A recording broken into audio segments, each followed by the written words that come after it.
Good morning. My name's Dalene Bradford, and I'm on the development team here at the Kauffman Center. We're glad to have you join us at Virtual Future Stages Festival. My job at the Kauffman Center is generally to raise money, but one of the things I like to do in my spare time is to bake. I've been my family baker since I was probably 7 or 8 years old, and one of the things that we enjoyed doing at my house was making roll-out sugar cookies with icing on them. And one of my frustrations when I was younger was I never had the right tools to make them look good. So I'm going to show you a technique that I've developed to ice sugar cookies in a pretty simple way. And also it's a great way to work with kids. I do this with my grandchildren, and they love to make their own designs using their own ideas. Maybe someday they'll use some of mine that I'm going to share with you. So let's get started. First of all, you need to bake some roll-out sugar cookies. And I've got some on the table here that I baked a couple of days ago. And the nice thing about roll-out sugar cookies is you can make the dough in advance and freeze it, or you can make the dough and bake your cookies and freeze those cookies. So you can do this in pieces. You don't have to do it all in one day. But I made this dough on, I think it was on Sunday. I rolled it out and baked it on Monday, and then I iced a couple of them on Tuesday. So here we are ready to go with a little demonstration.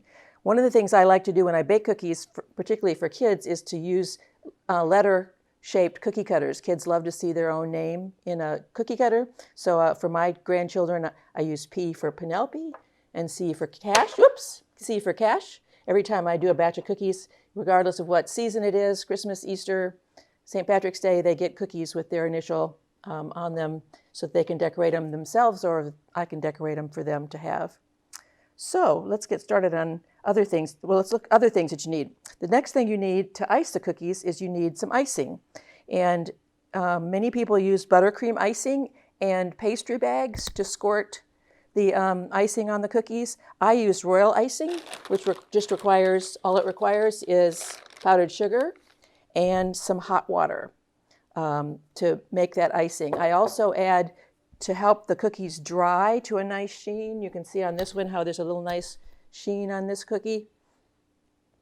I add a little meringue powder, which is a little harder to find and a little expensive if you don't bake a lot of cookies. You can get it at Walmart, Wilton's meringue powder. You put a very tiny amount in your powdered sugar and mix it in before you put in the water, and you get the cookies will dry to a nice sheen. It takes a little experimenting to get the amount that works for you. So then once you've got that done, the other tools that you need are some food coloring. So you can see here I've made, I think, 5 different colors of icing. Of course, I just use food coloring, regular food coloring.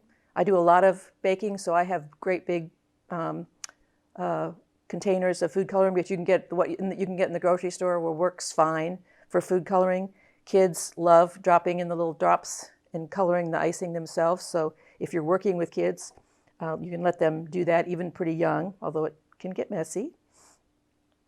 And then you need some tools to spread it on the cookies. So you can use something like small butter knives, work really well to get the icing on it. But my particular technique is to use paintbrushes, which I'm going to get to I'll get to in just a second. This is a set of paintbrushes that I bought at I think Hobby Lobby or Joann's.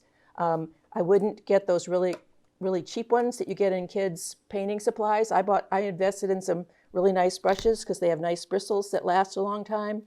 This is my favorite one. It's about, I don't know, 3/4 of an inch wide, and a 1/2 inch wide and 3/4 of an inch long, which works really well for getting the icing onto the cookie and making the cookies look nice. So let's try one to start. If they get hard, if you've used them before, all you have to do is put them in some water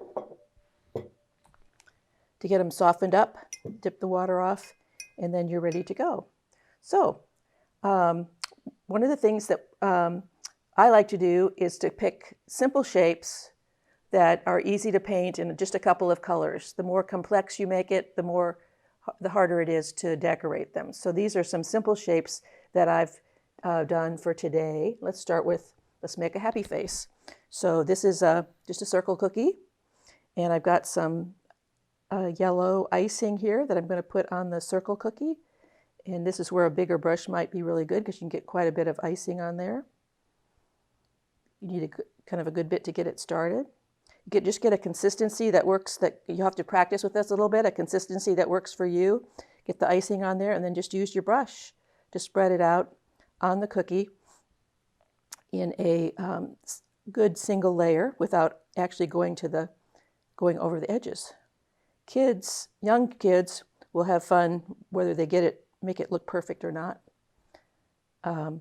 Putting it on there. One of the things I've learned with my grandchildren, who are 4 and 6, is that we end up with a lot of things that are pink and a lot of things that are blue because those are their favorite colors, even if the shamrock you're painting isn't supposed to be pink or blue. It doesn't matter. They have fun. One of the things I probably ought to mention as we're laying this out on the cookie is that be sure and wash your hands before you do this, because if you want someone, even yourself, to eat this later on, you want to be sure that it's clean. And that carries over even when we're not having a pandemic in our country. That's a good thing to do. Any cook will tell you that that's an important thing to do anytime you're preparing food. So there is a pretty good looking circle on this little cookie. It didn't take too long to do, and then I set it aside to dry. I've already done these, and they've dried a little bit. One of the tricks you can use is to create a color, a small color for or you can use these ready-made gel packs from the grocery store to do some of your decorations. So let's make this into a happy face.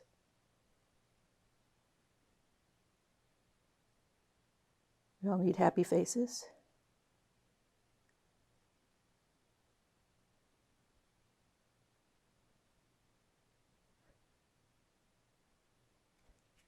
There's a finished little happy face.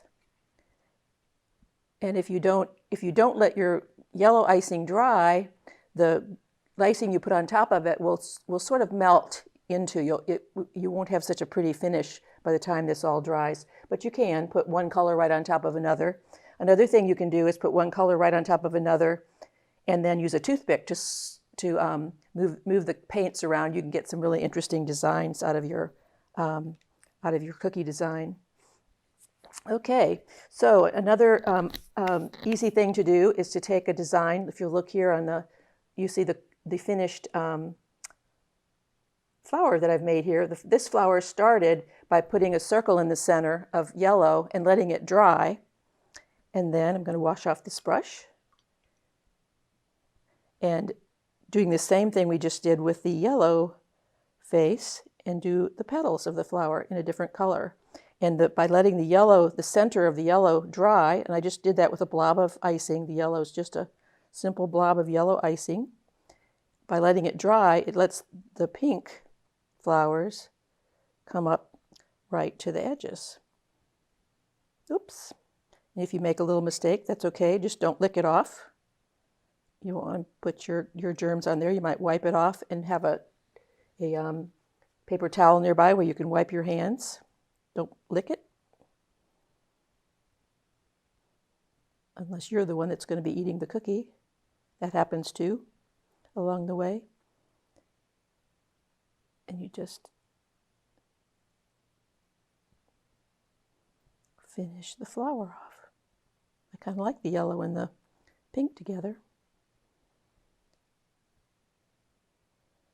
The pink icing is just red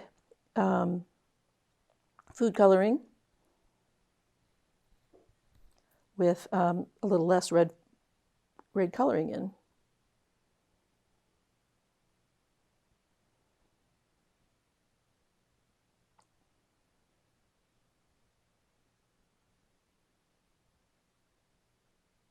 We need a little cookie baking music in the background, don't we?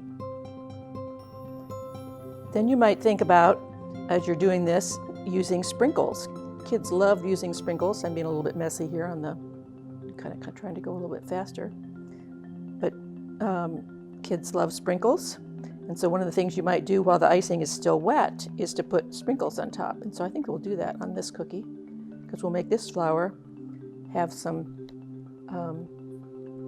sprinkle-y attached to it. Sprinkles come in all kinds of containers and all kinds of colors, as you all know.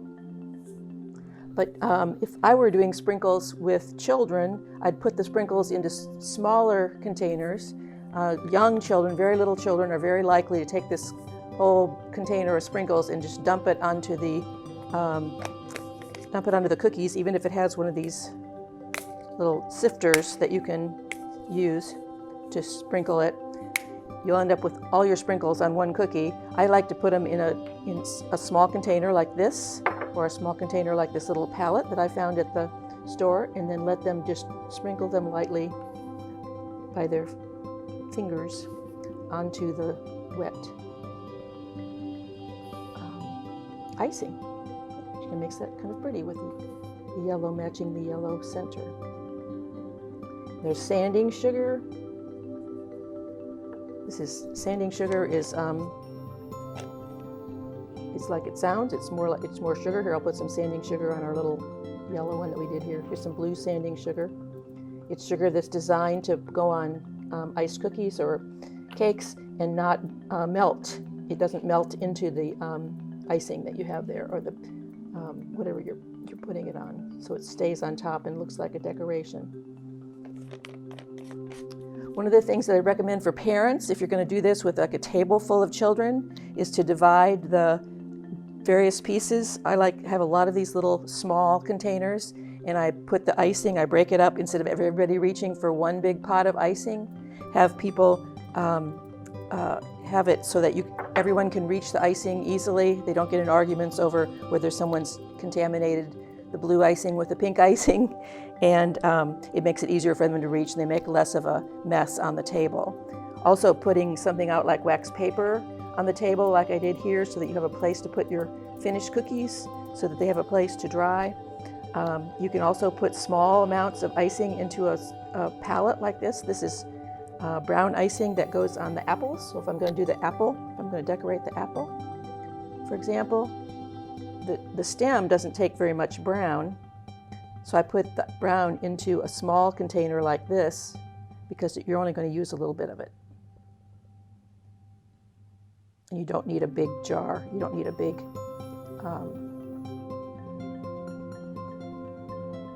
bowl of icing.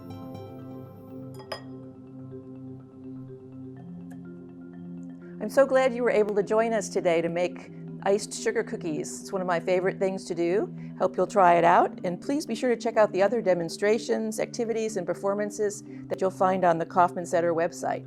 Have a great Future Stages Festival.